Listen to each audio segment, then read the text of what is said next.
Oke teman-teman, balik lagi dengan saya Fikri Ridho. Seperti biasa saya akan bereaction soal sepak bola Indonesia dan juga tanggapan komentar dari netizen soal sepak bola tanah air. So langsung saja kita simak, tapi sebelum itu jangan lupa untuk like, comment, subscribe, dan jangan lupa juga untuk nyalakan lonceng notifikasinya. Let's go!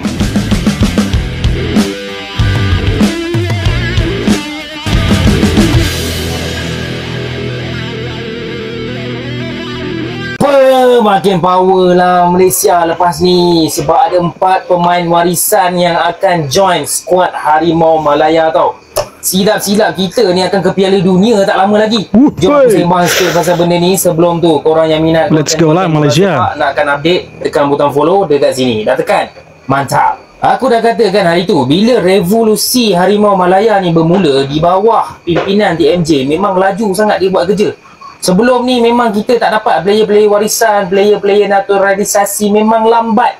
Memang tak tahu diorang ni buat hampir apa. dah ada pun. Tapi lepas ni memang laju sangat proses. Tahu-tahu dah ada 4 pemain warisan yang dah ready nak join Malaysia. Sekarang ni diorang tengah proses untuk mendapatkan pasport dan sebagainya lah. So, coach baru kita dah dapat, technical director baru kita dah dapat. Sekarang ni kita sedang untuk mendapatkan pemain-pemain warisan. Dan jangan korang risau kalau korang rasa ini rumours macam sebelum ni. Bukan. Ini bukan daripada FR Future Talent. Account tu dah melingkup dah. Okay, kalau korang search FR Future Talent dah tak jumpa dah account tu.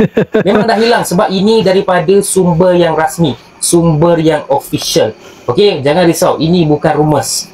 Cuma siapakah keempat player ni kita masih belum tahu. Adakah dia ni pemain yang ada darah Spanyol ke, darah Portugal ke, darah Belanda ke, kita tak tahu. Dan saya tak nak reveal apa-apa nama dekat sini. Sebab kalau saya reveal nama, nanti account IG dia kena attack dengan buat-buat yang lain. Saya tak nak orang buat kacau dekat dia punya account Instagram. Jadi saya tak nak reveal nama dia. Nama dia saya dah dapat dah ni. Dah dapat ni, tapi saya tak nak reveal kat korang. Korang tunggu je nanti. So, kalau korang nakkan update bola sepak terkini, korang kena... Ya, baguslah kalau mereka ada dapat pemain-pemain ya warisannya mereka. Karena selama ini selain ditolak ya, rupanya mereka klaim bohong itu. Banyak yang mengakui kalau mereka tidak punya garis keturunan Malaysia. Ini berita padu guys, 8 pemain warisan akan masuk Harimau Malaya. Apa benda ni weh? Tak kisahlah kalau kita kena pakai baju Shaolin Soccer dengan daun pisang pun. Apa yang penting sebenarnya ialah kualiti permainan bola sepak di atas padang. Dan nampaknya jurulatih baru Malaysia Peter Klimovsky ada senjata baru. Menurut FAM, proses mendapatkan kerakyatan Malaysia bagi 4 pemain warisan baru dalam fasa terakhir hanya tunggu kelulusan daripada kerajaan Malaysia. Tak ada masalah kot dengan pengumuman Perdana Menteri Malaysia yang menyokong visi TMJ dan juga peruntukan wang sebanyak 30 juta untuk Harimau Malaya. Confirm jalan bro. Untuk baki 4 pemain yang lain, FAM dalam proses melengkapkan dokumentasi mereka. Ada lagi berita yang abang nak kongsi. Bagi kawan-kawan yang masih lagi stres dengan jersey kebangsaan, relax.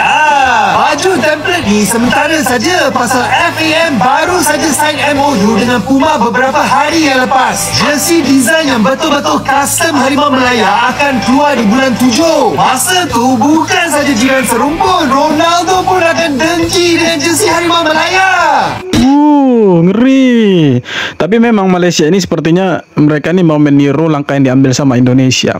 Karena awalnya mereka ini negara-negara Asia Tenggara ini seperti mereka mengolok Indonesia gitu, karena menggunakan kebanyakannya itu pemain-pemain keturunan. Tapi rupanya semakin ke sini Malaysia yang awalnya itu ya seolah-olah dalam tanda kutip seperti yang mengolok-olok kita, rupanya justru mereka itu melihat ada progres yang luar biasa dari Indonesia ketika Indonesia menggunakan pemain-pemain keturunan di lapangan. Ada progres yang signifikan. Makanya mereka mencoba untuk mencari pemain-pemain keturunan mereka di berbagai belahan dunia. Nah, dari beberapa bulan yang lalu kita dengar ada isu-isu bahwa beberapa pemain yang bermain di Liga Inggris itu ya mereka klaim sebagai orang atau pemain yang punya garis keturunan Malaysia, tapi dibantah langsung. Nah, kali ini mereka bilang data atau sumbernya itu dari sumber resmi, teman-teman. Jadi ya semoga lah mereka punya pemain yang baru keturunan supaya kita Indonesia punya saingan yang kuat di Asia Tenggara itu. Jangan cuma kita saja yang kuat itu, ya kan?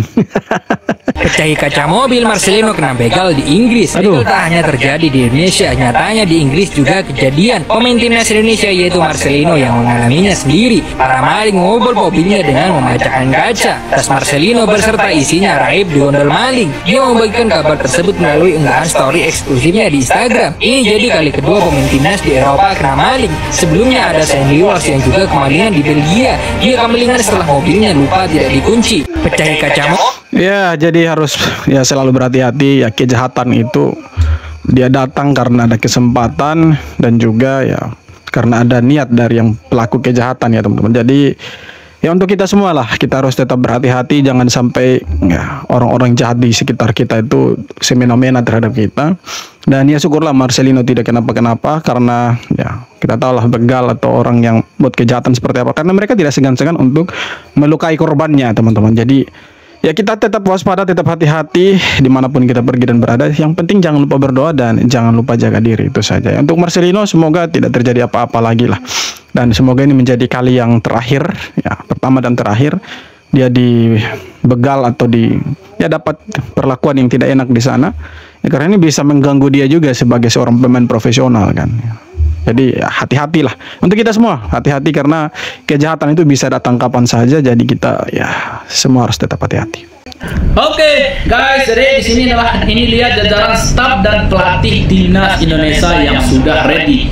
Masih ada lagi pelatih lokal 2 yang kosong, pelatih kiper, analis dan direktur teknik.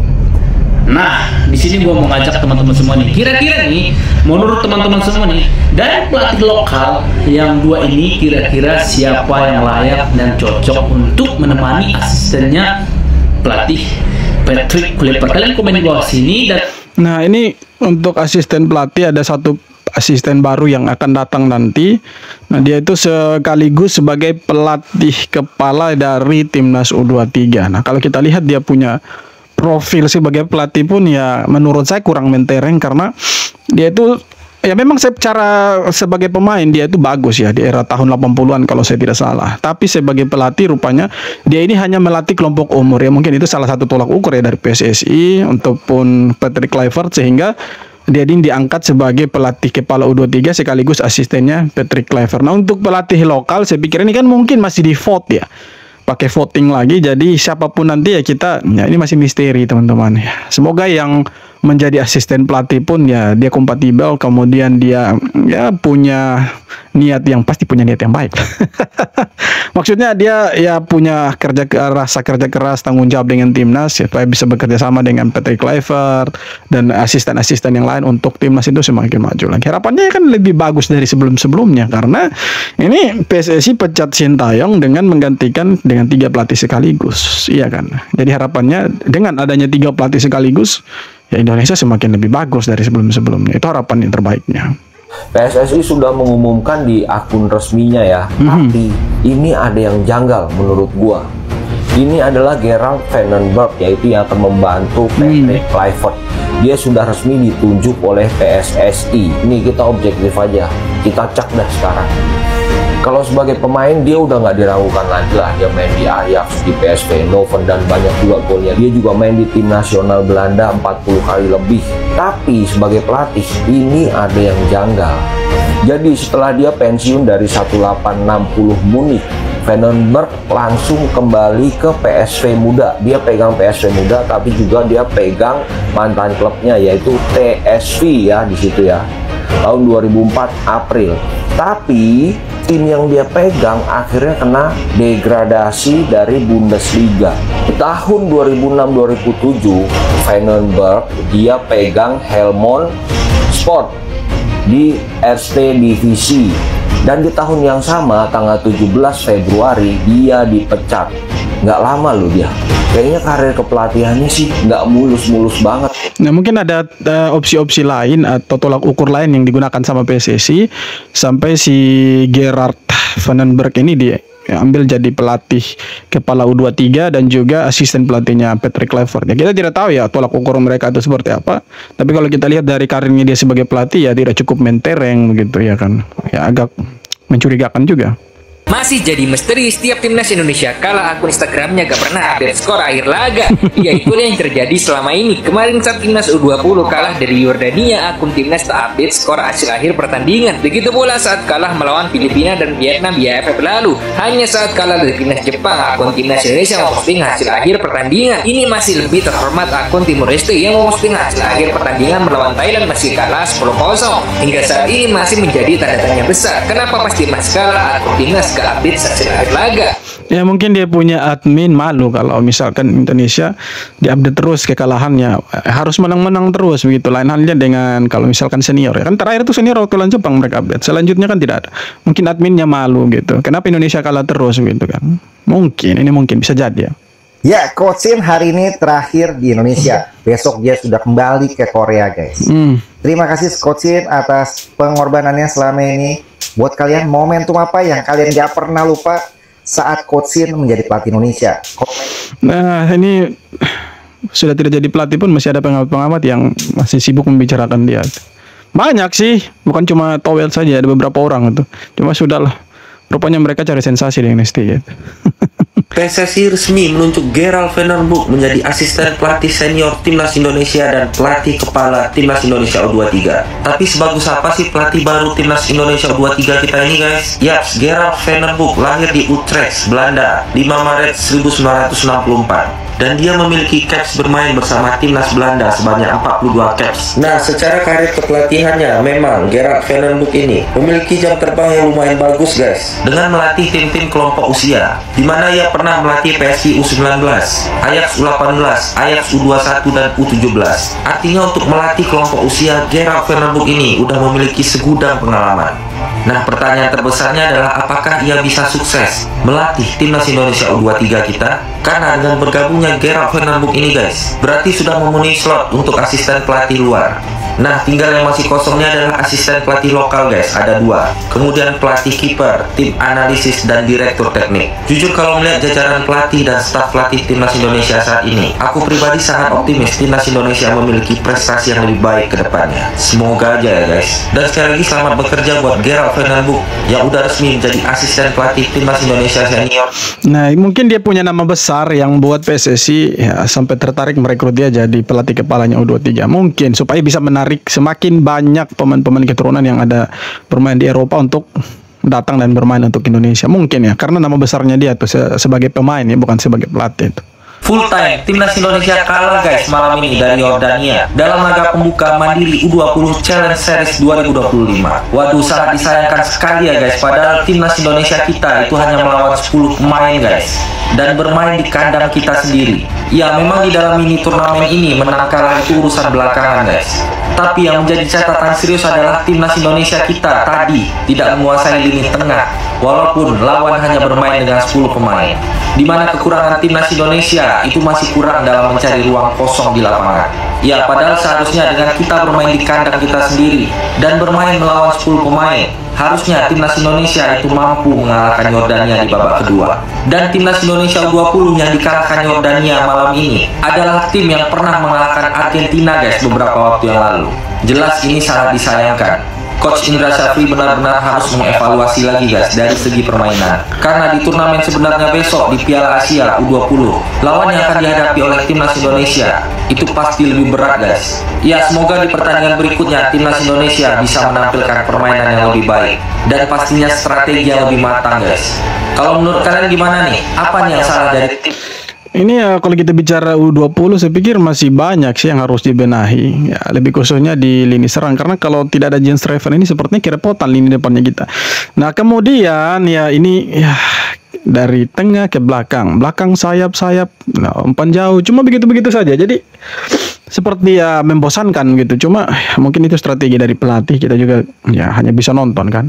Mungkin itu strategi dari pelatih, makanya tadi malam tidak terlalu berkembang permainan mereka. Walaupun dari menit pertama sampai 90 plus 4 segala macam itu mereka ya menguasai pertandingan, karena secara permainan pun Yordania bermain bertahan, karena dari menit ke-14 itu pemain mereka sudah kena kartu merah itu. Nah, kita dapat peluang penalti, harusnya itu bisa cetak gol si Welper Jardine, tapi tidak dapat cetak gol. Nah, kemudian ada yang lebih lucu lagi ketika Tony Firmansyah itu dapat peluang ya, tapi bisa tangkap sama kipernya. Dan kita kurang di finishing, kemudian masih salah-salah umpan juga. Ini yang kesalahan-kesalahan dasar seperti ini ya, itu yang harus dihindari, karena ya ujian sesungguhnya bukan di sini, karena ini kita masih dalam tahap uji coba lawan Syria, lawan India. Ya mungkin permainannya belum seberapa, tapi nanti kita kan akan bermain lawan negara-negara kuat itu. Di sana ada Iran, ada Uzbekistan, ya kan. Nah, secara kualitas pun mereka jauh di atasnya Yordania, di atasnya India, dan juga di atasnya kita, Indonesia. Nah, kalau permainannya masih begitu-begitu saja, saya pikir ya kita tidak bisa berbicara banyak di sana. Tapi kalau ada evaluasi, kemudian ada peningkatan permainan, ya tidak menutup kemungkinan ya kita bisa jadi kuda hitam di Piala Asia U20. Nah, tapi dari pengalaman tadi malam saya pikir ya mungkin bisa jadi juga ini pertandingan pertama, jadi anak-anak Indonesia ini bermain sedikit ya, mungkin ada kesalahan-kesalahan yang seharusnya tidak lakukan sama mereka, tapi ya mereka lakukan itu kan begitu. Tapi ya semoga di pertandingan berikutnya besok mereka bisa main lebih bagus lagi. Nanti itu lawan Syria. Nah, Syria lawan India itu India dihajar habis-habisan ya. Lawan India pun ya ini semoga bisa menang juga. Tapi walaupun menang dan kalahnya itu bukan segala-galanya di sini. Maksudnya itu bukan salah satu tolak ukur kalau mereka gagal. Karena ini hanya uji coba saja. Yang sesungguhnya itu ada di Piala Asia nanti. Nah, kalau misalkan mereka kalah pun jangan dihujat. Silakan mengkritik tapi jangan hujat-hujat kayak kemarin. Aduh, banyak sekali itu netizen yang hujat. Karena ini belum apa-apa. Karena sesungguhnya itu ada di Piala Asia. Kalau Piala Asia mereka tidak bisa berbicara banyak, oke lah, kita bisa kritik banyak juga ke mereka. Oke teman-teman, sekian video kali ini. Terima kasih banyak sudah nonton video sampai akhir. Sekali lagi jangan lupa untuk like, comment, subscribe, dan kita jumpa lagi di video-video berikutnya. Hormat.